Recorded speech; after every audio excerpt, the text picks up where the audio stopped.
pavyzdžiui, aš galiu pavyzdį pasakyti, papildomi sprendimai pirmo etapo atidavimui eksploatacijai. 1,200,000 litų. Kas galėtų būti? Kas tai yra papildomi sprendimai? Balius? Ir man tai ir neaišku.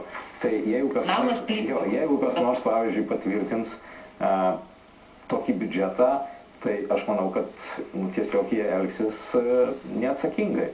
Jau patvirtinu. Čia 16 milijonų ir skirtų. Mes negalim daryti tokių projektų. Mes tiesiog negalim. Mes negalim tiesiog leisti to, ką gali leisti pačios turtingiausios pasaulyje valstybės.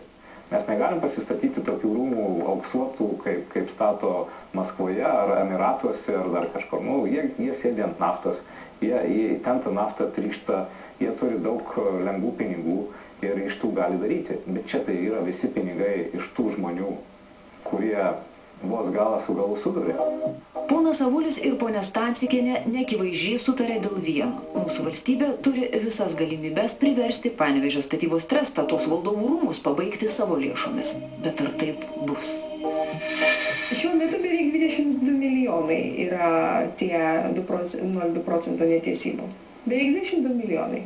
Tai yra didesnė suma, negu kad mes šiais metais skiriam jiem darbų pabaigimui. Tai tegul jie už tos 0,2 procento neteisybų, tegul jie ramiai iš tos metus dirba už savo pinigėlius ir čia būtų beje sprendimo būdas. Aš juos kreipiausi ir į Kreivį, ir į jį raštu, dar laukiam atsakymo. Kiek laiko jau? Praėjo turbūt kokias 2 savaitės, nežinau, reikia pasižiūrėti, jau turėtų laikti atsakyti. 02.21 šiandien.